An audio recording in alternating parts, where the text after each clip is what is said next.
Sorry we're late, everybody. It was Schneier's fault. Welcome to the show. It's on a Monday afternoon. What are we talking about today? Of course, we got the advanced stats for you. Our four big topics today. The Colts running backs with Jonathan Taylor potentially out for the rest of the season, and two tasty matchups coming up, Chargers and Giants, one of the most run-heavy teams since the coaching change. The Jaguars passing game, Jerick McKinnon, what the heck? Can someone make sense of it? And what do we do about, starting players in tough match? How do you play the matchups, playing the matchups in the fantasy postseason? Of course, we had the Giants and the Commanders last night. Yes, it was pass interference, but no, the Commanders weren't guaranteed to win, even if they made the right call. 20-12, Giants with the win. We'll talk about that game, go through a few news items and etc. Welcome. Happy Hanukkah, Jacob. Happy Hanukkah. Is that right? Or I really have no idea where we're at. Yeah, it's happening. How the hell am I not getting a happy Hanukkah? Happy Dad is really what it is. Happy Hanukkah to everybody celebrating, and happy holidays. It's a wonderful time of year. I choose to be an optimist right now. That's why I'm going to try to convince myself to start all my Jaguars this week in the Thursday game against the Jets. But we'll discuss that in a little bit. All right, guys, let's go to the game. The Giants and the Commanders. It was a pretty exciting game. I don't know, Jacob, from a non-biased viewpoint, what'd you think of that game last night? Was it enjoyable? It was, I guess, exciting is the right word. I don't really enjoy watching either team, especially Washington. But like, it was close. It was fun. Like there was a lot of drama. It was a big game. It was a nice crowd, a lot of drama. Sure. All right. I'll let Dan talk about the Giants, and Jacob can talk about the Commanders. What are your Giants takeaways, Dan? How about the big game from Saquon Barkley, but a dud from Darius Slayton? What are your takeaways here? Yeah, a few interesting notes on the Giants offense. They made some key changes that I thought I at least had been calling for 2 or 3 weeks now. Really happy to see them make the changes. They went to a lot more quick game in this out of the shotgun, which is something that they hadn't been doing all season. And that was, they've mixed it in at times, but they really started to lean heavily on it. The best drive of the night, the 98-yard touchdown drive, was a lot of shotgun from Daniel Jones. He's always been a more comfortable quarterback in shotgun at Duke. He ran out of the shotgun almost, I think, like 85% of the snaps or something crazy like that. Same with Pat Shurmur during his best season. So what that did was give more opportunities for players like Isaiah Hodgins, who are just running like simple slant, flat combinations with Barkley taking the flat and open slant. And so Hodgins has kind of become the more, I guess you can say, trusted wide receiver, or just in general, the more targeted receiver than Darius Slayton. Slayton is a player who I was a little higher on earlier in the season, and Jacob had some great stats on him. The open rate stats were great. But if they're going to transition the offense to more quick game, it doesn't suit Slayton as much as the older offense where they were under center, taking, 5-7 step drops off play action and trying to dial up deep and intermediate shots to Slayton. So I think that's my first observation. My second is Saquon Barkley looked the freshest he's looked in over a month since that 35 carry game against Houston. Some really nifty spin moves. He had the screen, he caught that little pass in the flat where he totally juked a defender, turned a 1-yard gain into a 9-yard gain. The burst was back, and that could be really important down the stretch on your fantasy season. I think he had just over 20 fantasy points last night. That could be a trend moving forward if he is running the way he looked last night.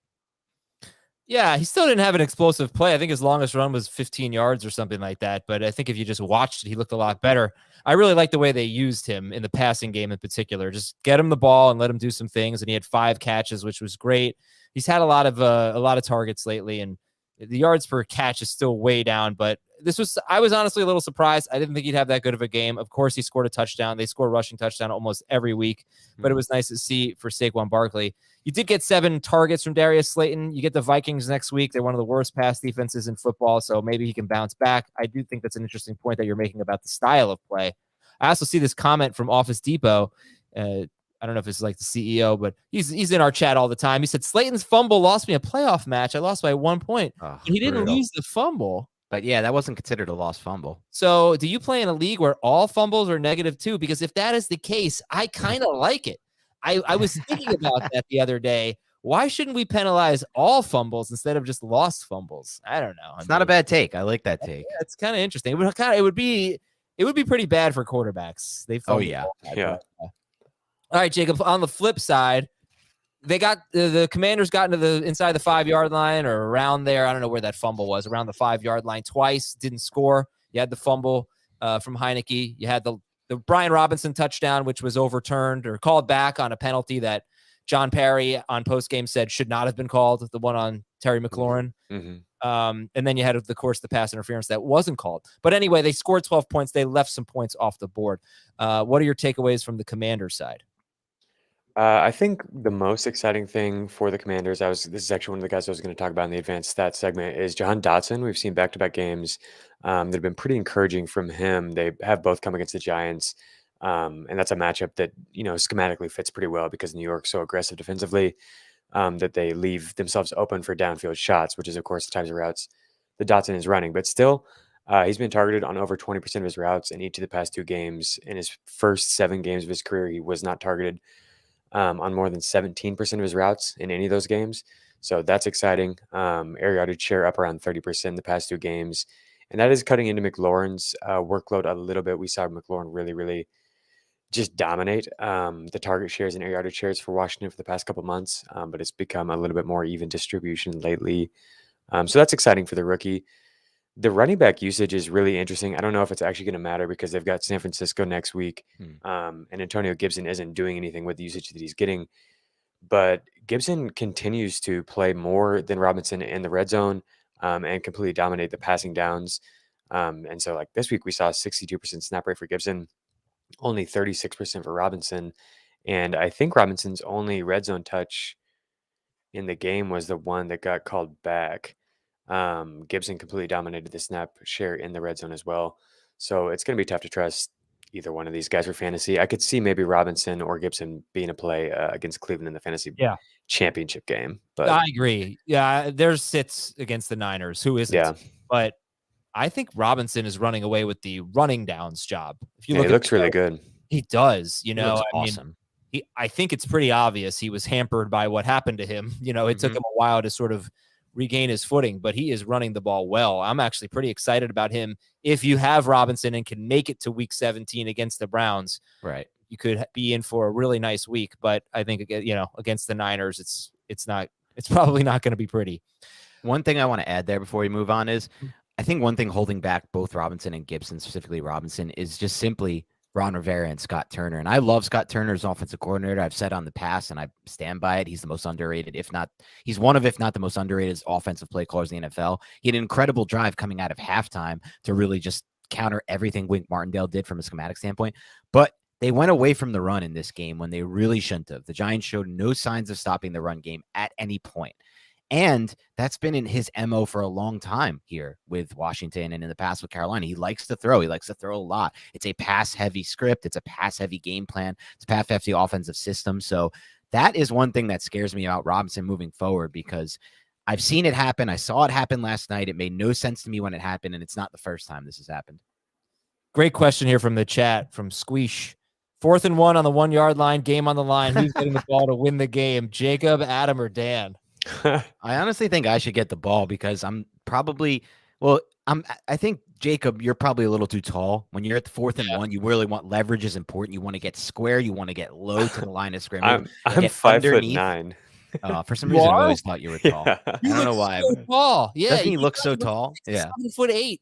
No, yeah, I thought he was definitely. I think it's just standing up. It's I thought you were like 6'1", 135. No. By the way, you're the tallest of the 3 of us. I'm like 5'8.5". I'm like 5'8.5" too. But after seeing Adam, I think I was like a clear half-inch taller. That one time we met. Would you agree with that, Adam? No. I had a half inch. No, or it's clear though. I don't know about that. We'll have to reevaluate that next time we see each other. But it's Dan. Dan gets the goal line carry. I'm taking the goal line carry. Look at these guns.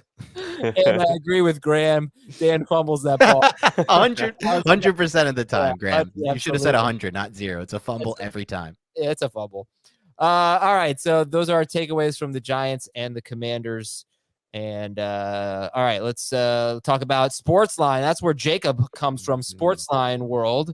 And if you want to subscribe to Sportsline, get great gambling advice, great fantasy advice, really cool website with some analytics, written work from our experts. It's great stuff. So go to sportsline.com, sign up. $9.99 a month, which is nothing for gambling websites. I mean, people pay so much money for gambling advice. It's crazy. How about $9.99 a month? And your first month is 99 cents.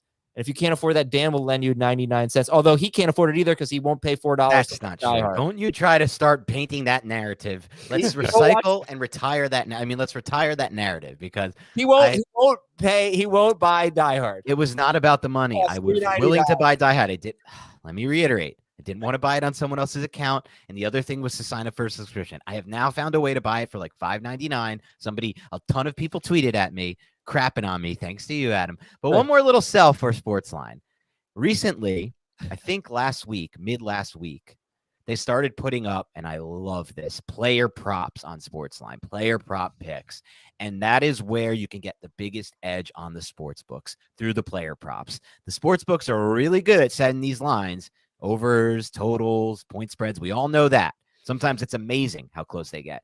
But the player props, they are not as good on. They don't have as much information to work with. So now that those are up on Sportsline, rush over, find your player props, find the analyst you like who's winning with those. And that's my final sell for Sportsline. I am going under Cam Akers rushing prop tonight. Ooh, what is it? 55.5. How much? 55.5.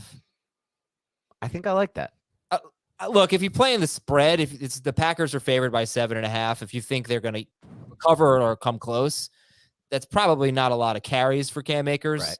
And his longest run of the year, I believe, is 15 yards. So I think he's going to need 15 carries to get close to 55 yards. So I'm going to take the under. That's my prop. Also, what is this all about? Adam is being a jerk, says Matt. Dan gave a legit reason why he couldn't buy it on a borrowed account. Thank you, Matt. Bring a little logic to the situation. I really appreciate that, Matt. Yeah, I'm not being a jerk. Geez, he is killing me. Snooping low here. Remember when Adam said he wouldn't roster Deshaun Watson because he felt like, remember that whole thing that I knew was like, now you have him in like 2 leagues. I saw him on the Oil of Olave bench. You absolutely do not. I'm kidding. I'm making that up. I'm joking. Yeah. Dan's being a jerk. All right. News and notes. Colt McCoy left with a concussion. It could be McSorley against the Bucks. Over under 13 PPR fantasy points for DeAndre Hopkins against Tampa Bay next week if McSorley is the quarterback. Under. Did you say PPR, full PPR? I'll go over. Nah. Okay. I hope it's under because I'm facing him in my matchup next week in my big league.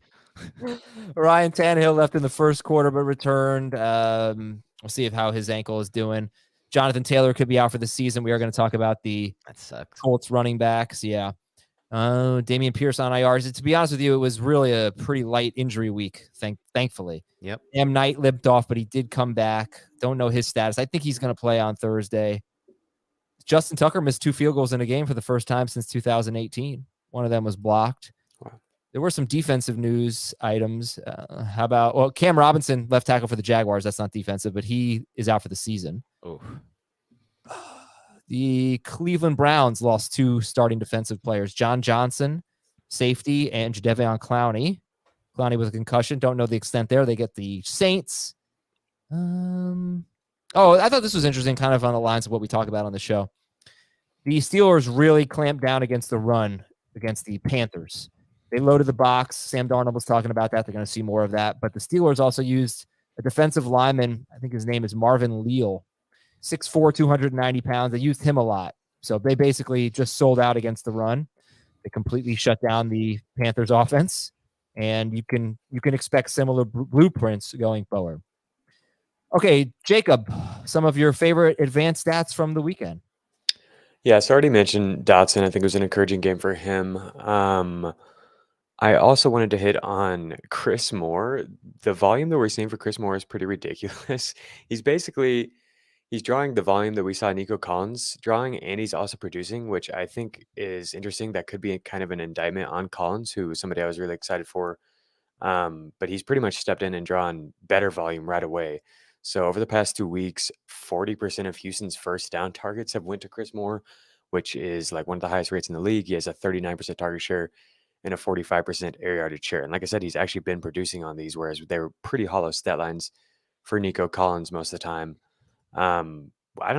He's not he's not been bad for his career, but he's never been somebody who's produced anywhere near like what we've seen. So I'm curious what you guys think of this. Is this just a blip? Or, I mean, it's been back-to-back games of really solid underlying volume.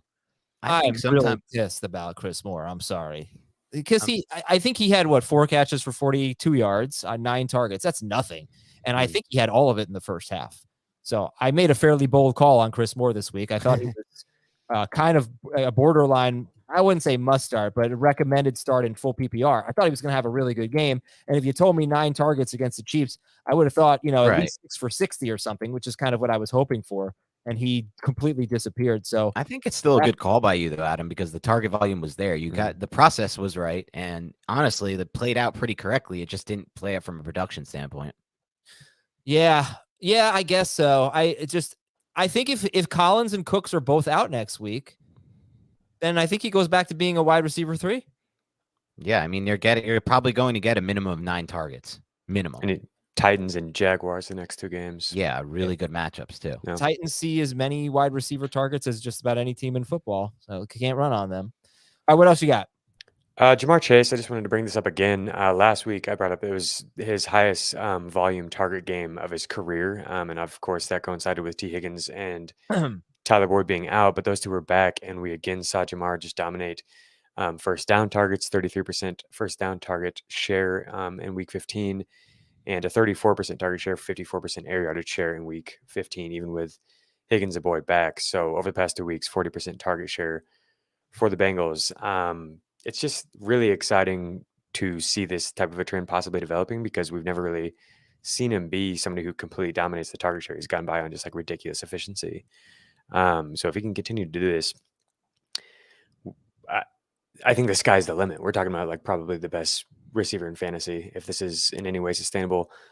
Did you guys get to watch that game? I feel like T. Higgins is not at full health, but I'm curious what you think. Well, I didn't watch it in those terms. I was going to say actually Carlton Davis did a terrific job against Jamar Chase, especially in the red zone. Yeah, didn't shadow him, but he did do a really nice job. Also got away with a couple of pass interferences, but I don't hear Bengals fans crying like the Commanders fans. But no, I didn't see that. I don't know, Dan, if you have any insight on Higgins. I didn't follow him enough, so that would be something. Next time, shout me out before the show, Jacob. I'll watch him a little more deeply, but yeah, I haven't got to that yet. And then the last thing I want to bring up was Jaylen Waddle. This was a really encouraging game from him, and we've had about a month straight of pretty discouraging underlying data for him. But yeah, he drew a target on 31% of his routes, had a 46% air yardage share, and just was consistently getting open down the field. So feel good about him going into the fantasy stretch run here. Okay, let's see if I have just a few stats before we turn it over for the film review here. Yeah, I got this on Gabe Davis. Josh Allen, before the elbow injury in his first 8 games, he threw 13 passes of 35 or more air yards. In his last 6 games since the elbow injury, he has thrown 4 passes of 35 plus air yards. Only one of them has gone to Gabe Davis. I'm just not starting Gabe Davis anymore. Yeah. I have a lot on McKinnon, but he's one of our topics. That's about it. How about Kirk Cousins is 4th in the NFL in pass attempts? Wow. Not an advanced stat, but it's a good thing to know. And I trust him this week against the Giants. I think he's going to have a good game. Oh, yeah, he will. Really good game coming for him. David Johnson ran more routes than Alvin Kamara this week. No. Oh, my God. Yeah. That's the stat of the show right there. Alvin Kamara ran 9 That routes. is the stat of the show. Me saying in week 5 that I wanted nothing to do with Kamara. I just want to throw that back because I get so many wrong. He had like 108 total yards, something like that. And they face Cleveland next week. Great. 108 yards, no touchdowns, minimal involvement in the pass game. What is he now? Why is everybody killing me in the chat? What are they killing you for? Adam likes his fingers before he flips to the next. Oh, it probably means licks his finger before he flips to the next page on his Kindle. That's good. What else we got? Adam's takes are as strong as Jonathan Taylor's. Oh, geez, what did I do? You came you ever hear what just like Omar once said in a show you for some god awful reason never seen, and you probably don't even know what I'm referencing. The Wire, Dan. I get it. The Wire. Omar Little once said, if you come at the king, you best not miss. And yeah. For the last time I've seen The Wire, it's a boring version of The Shield. Go ahead and watch The Shield and get back to me. God, this take is You've never Let's seen just- The Shield. I actually have seen every episode of The Shield. Love The Shield. Great Really? show. In my top 15. Amazing show. Amazing ending. The know final you- season of The Shield was phenomenal. The last 4 or 5 episodes, phenomenal stuff. Amazing. As good as it gets. The Forrest Whitaker season, best season of the show. Yeah. So I've seen The Shield. I've seen all great shows, Adam. So nice try there. I think you. This is good. Maybe I forgot. I'm very impressed. All right, Dan, let's get your film review here. Okay. What are we watching this week? Let's dive into the film. And as Adam knows at length, I do want to caveat this by saying this Cam Robinson injury for the Jaguars scares the hell out of me. He's their starting left tackle. And sometimes you can recover from left tackle injuries as an offense, but it usually doesn't happen the week after. If we remember, for example, earlier this season, when the Chargers lost Rashawn Slater, their all-pro left tackle, it took them a few games to start to get that pass game going. The first game, it looked like they couldn't even operate a drop-back pass system. So I want to keep that in mind, but I want to say this. We had a really good spot this week with the Jaguars against the Cowboys because, as Adam mentioned on a previous podcast, and he was right, just 2 weeks ago, Lawrence and that offense struggled against the Lions. But what I saw on tape the week after that is a change in how they operated that offense, a much more aggressive pass-heavy attack, attacking different areas of the field, utilizing Evan Ingram up the seam, which was an important piece. So 2 things as we went into this Cowboys game I wanted answered. 1, would Evan Ingram be just a blip a blip, and they wouldn't continue to use him and find ways to have him open up their offense? And 2, would it be, okay, well, they torched the Titans pass defense, but they go against the Cowboys and now they're back to earth. And both things remain true. They continue to utilize Evan Ingram in the pass game to help open up the rest of that offense up the seam. And they beat a pretty damn good pass defense in Dallas. I know they're not as good as they once were, whatever, but he torched them through the air, Trevor Lawrence, and they look just as good. So I have the answer to my question. Assuming the Cam Robinson injury at left tackle doesn't kill them, my answer is this offense is now clicking and cooking and will be really good rest of the season, including this game against the Jets. One player I really focused on in this game for the film review was Zay Jones. Zay Jones is a player I talked about on this like 5 weeks ago as a must add, and I'm really happy that I did. Hopefully some of you scooped him up because this isn't fake. This isn't Fugazi. This is real stuff with Zay Jones. And I hope you like that Fugazi call there, Adam, because it's me trying to be Italian again. But some of my notes, film notes on Zay Jones early on, right away, design quick hitting screen to get him the ball at the line of scrimmage, allow him to run after the catch, 9-yard gain. He caught a touchdown on a mesh route, nothing crazy for him, just traffic over the middle. The 14-yard catch he made after that settled down really nice in between the linebacker and the safety for a hole shot. This is the reason why this offense is so good right now. Lawrence is more comfortable throwing these tight window hole shot throws than almost any quarterback in the NFL right now. They ISO'd him one-on-one for a double move as the X receiver, which is essentially just, the receiver lines up on the left side. In the red zone, they target him in the end zone. He didn't win that double move. It was incomplete. A few plays later in the game, he runs an incredible double move on the right side as the flanker, completely freezes the defender. Lawrence finds him, hits him for a 55-yard touchdown. Later in the game, he ran a deep out in the fourth quarter. Should have been another 18-yard gain, but the DB grabbed him. No DPI, it's fine. But later in the game, a few plays after that, on their fourth quarter game-tying field goal drive, he does an excellent job working back to the quarterback on kind of like a broken play where his route was covered. And that just kind of shows what he is. Right now, he's Trevor Lawrence's best friend in the passing game. He works back to the quarterback. He has double moves. He catches screens. He catches everything really thrown to him. So right now, I'm very high on Zay Jones and that entire passing game right now. Evan Ingram as well, I think, will continue to move forward and get the same kind of volume he's been getting. So those are my takeaway here is start Zay Jones. Don't think it's a random fluke game, and continue to have some confidence in Evan Ingram as at worst the back end tight end one. Zay Jones is now 6th in the NFL on end zone targets with 12. Christian Kirk has 10. He's 11th. DK Metcalf leads all receivers with 19 end zone targets. Stephon Diggs, Devontae Adams, Justin Jefferson have 15. Amari Cooper 13, and Zay Jones and Cortland Sutton have 12. So we told you that last week that nobody throws in the end zone more often than Trevor Lawrence, and Zay Jones was the recipient of some of that, certainly in week 16. Yeah, I mean, look, I don't know. I can't say, Baltimore's great defense, and Dallas is a great defense. Are the Jets better? I feel like they are. They are. I feel like they're playing defensively. I think they have the best defense in football. No, San Fran. Oh, okay, that's fair. They might have second best though. Yeah, I mean, Denver's obviously very good, but they haven't been quite as good since the Chubb trade.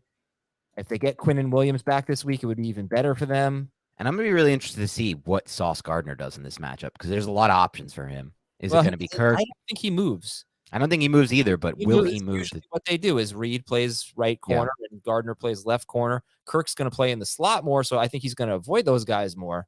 Right. What is your overall level of confidence in the Jaguars offense on Thursday at the Jets? 0 to 10. I really don't want to get burned by this with this Cam Robinson injury and then putting in a random left tackle, but I'm going to go for it anyway and hope that doesn't matter somehow. And I'm going to go with a 7 here. Jacob? When offenses click like this. Sorry, go ahead, Jacob. I was going to say 5 or 6. That's probably fair and safer. But sometimes these pass games just click and then nothing can really stop them. I think we might be at that point right now. I hope so. I mean, I hope this is the beginning of the career that everybody's hoping for Trevor Lawrence. Oh, yeah. All right, so my dynasty QB rankings were this morning on HQ, this afternoon on HQ. Mahomes, Allen, Hurts, Herbert, Burrow, Lawrence. Ahead of Fields, ahead of Jackson, ahead of... I would have Hurts the lowest of the guys you mentioned. Mm-hmm. Wow. Yeah. And I'm okay saying that, and I'm fine saying that. I have the least faith that he's going to be playing for the longest of all those guys. And I like Hurts. I think he's made some really big strides. I don't need these guys to play till 40. I need the next 5 years. Okay. If we're only talking about like the next 5 years instead of the next 10, I can understand that. And it's still possible. I mean, look, he's made some really good strides as a passer, but things have been so nice around him this year with Jalen Hurts. I mean, are the Eagles every year going to have the best offensive line in football and arguably the best 1-2 wide receiver combination? Maybe, but the salary cap starts to, at some point it doesn't, always look that way with injuries and salary cap. So I don't know. Sounds like some Eagles hate there. It's not Eagles hate. I've given a lot of praise. I literally did a thread on Twitter last week praising Jalen Hurts. He is making some incredible plays, incredible throws. He's definitely evolved. I still like him as like the 6th or 7th, but I just couldn't get myself to go with him over Herbert, Burrow, maybe Lawrence. Squeesh in the chat says Adam is the type of guy to yell, Geronimo. Oh, that's such a wrong tape. Adam is the type of guy who's too scared to jump in the deep end of the pool. I grew up with a pool, Dad. I jumped in the deep end all the time. Okay. Okay, fine. Adam is the guy who holds his nose when he jumps into the pool. No, I'm the guy who holds his nose when he drinks Emergency because it tastes so terrible. By the way, fake Italian Dan's film review on Zay Jones just said, "Mamma mia!" Yeah. Jacob, top 6 dynasty quarterbacks. I think I agree with pretty much how you laid it out. I would probably move Hurts down a spot or two if you're worried about longevity there. I think the easy parallel to draw is Kyler Murray. People were really high on him for dynasty just 2 or 3 years ago, and it's really tanked quickly. So if you don't believe in him as a passer, then it could get ugly. But I think he's actually he's shown a lot of really encouraging signs as a passer. So I don't know if that's a fair comparison or not. But yeah, no, I think you laid it out pretty much exactly how I would. Okay. Let's take a break. When we come back, we'll talk about the Colts running backs. I think we've knocked out one of our big topics, which was Zay Jones and the Jaguars passing game, but we'll talk about Jerick McKinnon. Really interested to hear what you guys have to say about Jerick McKinnon. When we come back, we'll discuss that on Fantasy Football Today. Welcome back. Thanks for listening to Beyond the Box Score. And Schneier's getting killed for saying that Lawrence is better than Jalen Hurts. Dynasty. I'll stand by it. It's not. It could easily be something this time next year. Nobody's saying that's crazy at all, or easily, yeah, or this time next week. No, I don't know. I mean, just remember we're talking about. But I think I think it's fair to say that was a little bit of an overstatement. I want to correct it and say I would have Hurts over Lawrence, but I would 100% have Burrow and Herbert over Hurts, and I stand by that. Okay. All right, 4 big topics. Number 1 comes from Campbell. He wants us to talk about the Colts running back situation. Jacob, they have just terrific matchups. The Chargers and the Giants, their next 2 games. Chargers at home, Giants on the road for the Colts. Yep. And since Jeff Saturday took over, they are averaging 27 running back carries per game, but only 4.4 running back targets per game. They've just become extremely run heavy. And yeah, they're 1-5 or 1-4 with him, but the Dallas game was the only game that wasn't very competitive. They obviously they had the 30-0 lead at halftime. They had the Eagles on the ropes. They beat the Raiders. I don't remember the other game, but what do you think? Which one do you prefer, Moss or Jackson? And you think we can start them? I think that we can start them. The matchups, like you said, are really good. I would have guessed that it was going to be Deion Jackson, but the usage was definitely better for Zach Moss. And I think Zach Moss has actually looked decent this year when given opportunities. Um, so like he's the one that I would lean towards. The snap rate favored Moss in the red zone. He saw more red zone rushing or red zone touches than any player in the NFL. Had 8. Deion Jackson had 4 in week 15. And yeah, 67% snap rate for Moss, 32% for Jackson. And he ran more routes as well. So he's the one I would lean towards. We have seen them really like give Jackson all of the workload in the past, but this week it was Moss, and it seems like he's acclimated well and is ready to take on a larger workload. So I would lean towards him. I completely agree with Jacob on this, by the way. I think part of it is, one, he'll keep that red zone role, and 2, they traded for Moss. They have to kind of see in a season like this one what they have in him moving forward. Is he a piece they can build around? Obviously not as like their main piece or foundation of a run game, but somebody who they think can be a contributor on their roster. And I know Deion Jackson is a similar player in that regard, but they didn't trade for Jackson. They kind of knew already what they have. Now it's time to kind of find out what they have in Moss. Yeah, and I would dismiss it really if it weren't the Chargers this week. But if they can just hang around, stay competitive, I think you could make a case of starting Zach Moss over. Let's see. So who's over like Deontay Foreman against Detroit? Definitely make that case. You could make a case for starting him over the Falcons guys against Baltimore. I think that's an easy case to make, even with Algier coming off that big game. If you had any interest in the Texans running backs, you're not going to have that this week at Tennessee. No, not Ken Walker. Ken Walker's going to be back in your lineup. You could consider maybe Brian Robinson and Gibson. Yeah, that's a great point. Brian Robinson in San Francisco. At least give yourself the option and pick up these guys. Start with Zach Moss. Give yourself the option. Pacheco against Seattle. Yeah. All right. So that's kind of a quick topic. Good stuff. Just want to point out that the final tally in carries was 24 for Moss and 13 for Jackson. Before Jackson fumbled, it was 18 for Moss and 13 for Jackson, and then Moss had the last 6. All right, from Joey. He just says, McKinnon! 6 exclamation points. Jerick McKinnon has scored 32 or more PPR fantasy points in 2 straight games. And I struggle to figure out the why to this. I wonder if it's a Hardman thing. I mean, if you really, his target share surge began as soon as McCole Hardman went on IR. So Hardman could be back this week. But is that what it is? Is it just a coincidence? How much are you buying it? Let's talk about McKinnon with 6 exclamation points. Yeah, I'm glad you brought up Hardman. I think that is a good point. They script a lot of short yardage things just to get the ball in Hardman's hands, and I think we've seen that go to McKinnon a little bit more, especially with Kadarius Toney sideline as well. Just barely played this week. But he also is dominating the snap share in the red zone over the past 2 weeks. He has 85% of Kansas City's red zone snaps, which is the 5th highest among all running backs. He has a 61% route involvement rate past 2 weeks, which is 8th highest among running backs. So there are some underlying data points here that give McKinnon some, semblance of a projectable fantasy value. I don't know if you should continue to expect him to be ripping off explosive plays and scoring touchdowns at the rate that he has. But he's in one of the most explosive offenses in the NFL, and we've seen that he's kind of the guy that they seem to trust. It's been weird that these games have been close, but the past 2 games have been close, and that's favored McKinnon. Whereas like in the game script where they're clearly, winning and just leading on the run, that's more of a Pacheco game script. So yeah, it's interesting. I think how do you guys compare him to the Indianapolis guys that we'd like? Zach Moss, is he someone you're clearly starting because we've had the production, or do you favor the usage with Moss? Clearly starting him over clearly starting him over the Colts guys. Okay. If it were one guy for the Colts, I would start that one guy ahead of McKinnon. But no, I agree. I think at this point I'll buy into McKinnon, but I recognize there's a ton of downside. Well, I'll say this about that. Like Jacob said, it's weird that the Chiefs have been in they've been, game scripts that can favor McKinnon. But I don't know, man. I feel like over the last few years of watching the Chiefs, they just play down to their bad opponents. This is just kind of what the Chiefs are.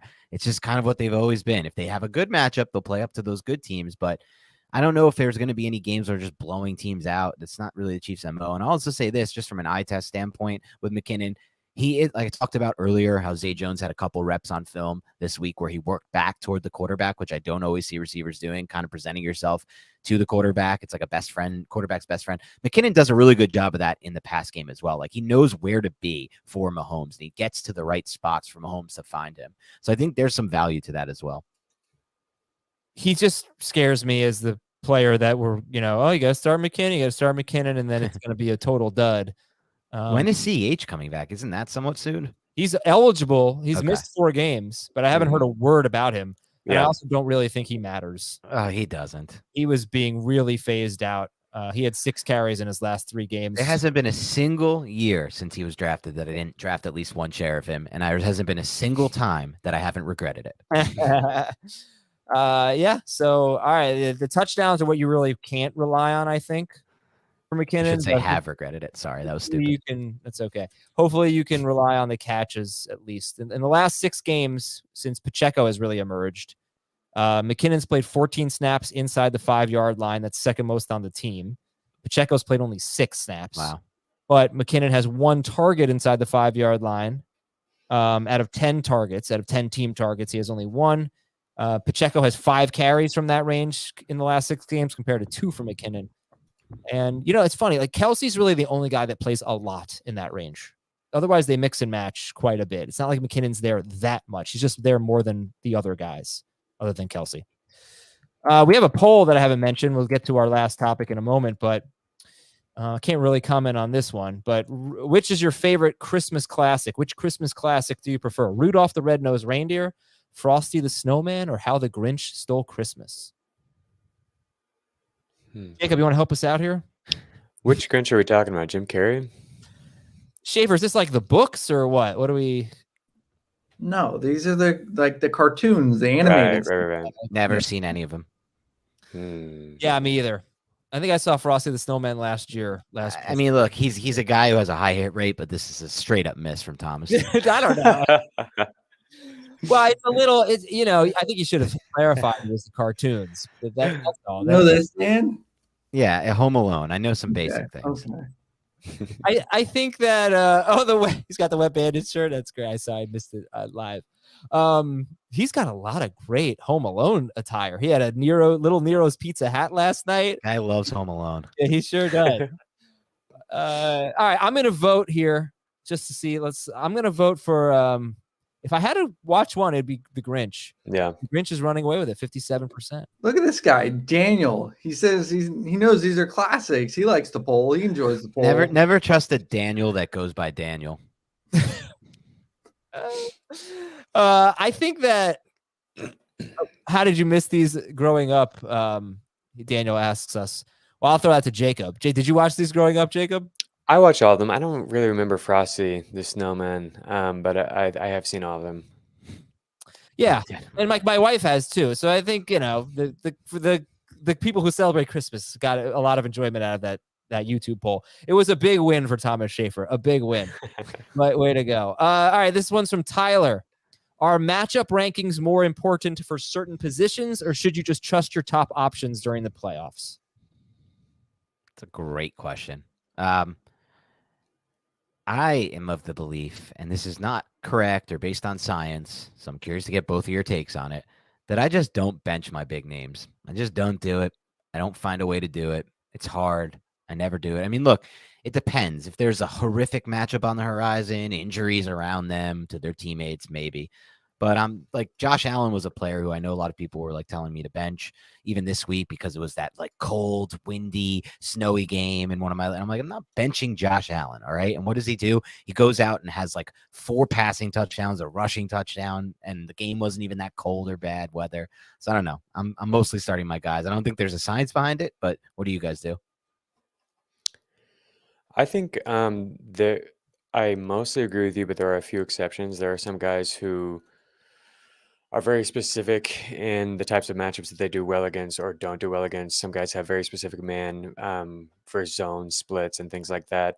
And at this point in the season, we have so much data that we really can feel relatively confident in those splits. And so there are a few occasions like Amari Cooper stands out as someone who's like clearly better against man, against press coverage, teams that have more aggressive defenses, and has struggled against zone coverages a lot. And then he also has like road home splits as well. So like there are some spots where I would be willing to sit a stud based on the matchup. And I think the fact that we're in the playoffs like does present us with more information to feel more confident in those decisions. Or like some teams blitz at a really, really high rate, and that clearly affects the target distributions for certain quarterbacks, or like the air yardage in terms of like where the quarterback's going to look to throw. Are they going to get rid of it quickly, or are they, fine standing against the blitz and taking deep shots and finding guys open one-on-one? I cover all this on Sportsline. I go through schematic matchups and try to find the few specific defenses that really stand out as outliers and do present, possible changing points for some of these guys, but mostly you're starting your studs. I could talk about this for a half hour. This is the age-old question. To answer the first part of the question is, are matchup rankings more important for certain positions? That's interesting. I think probably the least important at wide receiver, and tight end. Tight end's just its own thing, right? You've got your guys and whatever, but the ones that are good.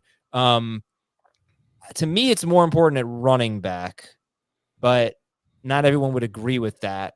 This was a bad week for me in terms of trying to guess the matchups and the performances, because two guys that I was pretty low on were David Montgomery and Saquon Barkley. And I wasn't telling everyone to just outright sit Saquon Barkley or Montgomery. Montgomery much more so than Barkley. Like Barkley is Barkley, but that's the thing. I didn't really think Barkley was Barkley. I thought that we had a 6-game sample showing that he's just not what we want him to be. It was fairly convincing.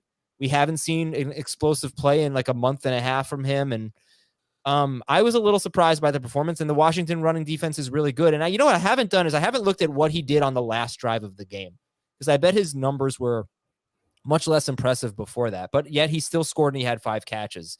Montgomery, I thought the Eagles were going to steamroll them. The Eagles, when they have Jordan Davis, they're an elite run defense. And Montgomery's not an elite running back, so I did not expect him to have 4.4 yards per carry or whatever. It wasn't a good week for me in that regard. But, I get a lot of those right. I get some of them wrong. It's like any other thing. The harder part is when you say, do you just trust your top options and go with your guys? Is where do you draw the line? Right. David Montgomery, to me, is never in that group. No. For Heath, he always is. It's just a personal thing. Right. And how about Lamar Jackson this week? Is someone going to tell me that if I tell you to sit Lamar Jackson, I'm crazy? You got to start your studs. Lamar Jackson has been the number 17 wide receiver per game in his last, I think, 8 starts. Quarterback. Quarterback. Yep. So I don't find him to be a stud. He's not someone I would start. Not without Rashad Bateman. Not with no receiver options. I'm probably going to start him this week, but like Kirk Cousins versus Lamar Jackson, I think I'd go Cousins. Cousins for sure. There's a lot of quarterbacks that go over Lamar. So I play the matchups, I think, more than other people do. And when I'm wrong, it's how could you possibly sit stud? When I'm right, it's, hey guys, what are your questions for 5 big topics 6 weeks? What's wrong with this guy? What's wrong with it? Like, everybody wants to pile on when the stud doesn't do well. When the stud does well, you're an idiot forever. So I think I'm a little bit more matchup, more matchup swayed than other people. I'm not telling you that I'm right. I am more matchup interested in the matchups, but never with like Mahomes or anything like that. Never with the elites. But that being said, I would say running back is the position where I value the matchups the most, and trying to guess game script a little bit. Like the reason I didn't like Montgomery is because there's been, in the games that Jordan Davis has played, there's been one running back with more than 13 or 14 carries against the Eagles, and he had 12. He scored 2 touchdowns. What the hell can I do about that? I did not expect him to score 2 touchdowns. I don't know if there's anything you want to add on that, but to me, I play the running back matchups more than anything else. Just one thing I want to add on that, just because I brought it up earlier, and I just want to hit a couple more stats on this. I said with Barkley, he passed the eye test on tape as far as being back from an explosive standpoint. There's also a couple other things to look into. One, and I mentioned this on the mailbag last week, Adam, after Thursday's practice, said it was his best practice of the year. He said he felt like himself. Sometimes it's got to listen to the players and what they're telling you. Also, he had 5 first downs over expected It's a advanced stat, just to bring some advanced stats into it. In that game, it was the most of any single running back in a game since 2020 when Alvin Kamara had that 6 touchdown game. So 5 rushing first downs over expected. But that's the thing. It's based on what he had done the previous 6 games. It was hard to predict that for Barkley. Oh, no, I completely agree, right? Like, all you could do is be like, is he telling the truth that he feels himself again in practice, right? So, no. I've heard that from a lot of players, exactly. and it doesn't always come very hard to expect that. This stuff it's not easy, you know. It's not easy to predict sports. All right, we have to talk about a little bit of a controversy before we end the show. I'm trying to find the comment here because you did criticize Daniel Ettinger for having the name Daniel, and then it was pointed out by Ethan. Dan, didn't you just tell Danny Garbo to go by Dan or Daniel the other day? Because you said grown men or something, don't go by Danny, whatever you said. That is a great point, Ethan. Way to call me out on that. Even in the moment when I made that take, I did kind of think about that. And I am okay with Daniel in a professional setting. That's why I kind of, left it in there. Danny, under no circumstances. But Daniel, if it's a professional setting, you're working in an office, I understand. You're an important person in an important position at a company. Fine. But this is YouTube. This is fantasy football. Go by Dan. All right, Jacob, we're not going to talk to you for another week. What are your Christmas plans? We are heading home for Christmas. So we're going to go from beautiful Tucson where it's 65 degrees to Nebraska and Kansas City. There's a huge snowstorm expected. Yeah. I would rather not, personally. Wow. No, it'll be fun. It'll be good. That's to a see good everybody. take by you. But yeah, it's going to be brutal. Happy holidays. And Dan, did you buy any gifts for anyone that you're really excited about? No. Did you? I mean, I just told my wife to tell me what she wants. Yeah, that's what it always is. Like, it's hard to get excited. Right. So does this count? Right. So she wanted a pillow, like a special pillow. Okay. So I got it for her. And then as I'm buying it online, I'm like, should we just get the pair? So you got it for yourself too. That's such a bad gift by you. Oh my god! Now, but I mean, that's what she ruined the gift by doing that. You should have just bought the other one a few months later. Oh my god, that was a terrible move. Gave her the green light. So. Now she's gonna be like, this wasn't even a gift. She gave you the green light for now, but it's gonna come back to haunt you later. She's not like that. I really don't know what to get her. I'm terrible with this. I got her socks. Yeah, it's so hard to get people gifts. It's like impossible to know. All right, everybody. One suggestion I have for gift getting is buy experiences, don't buy things. People are always more happy when you buy experiences, especially if you're part of it and that person's close to you.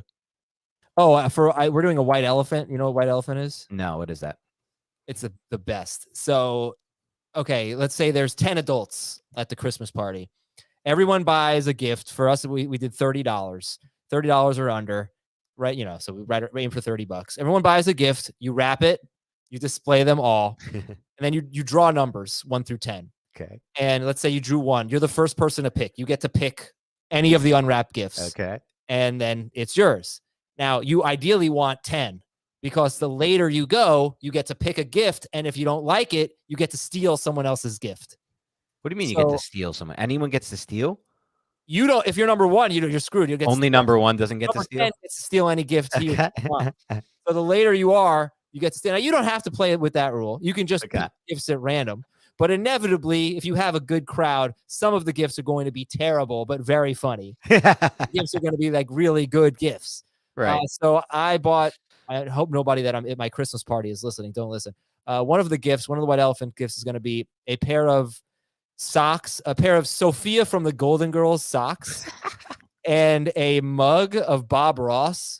And when you put hot liquid in it, a painting shows up.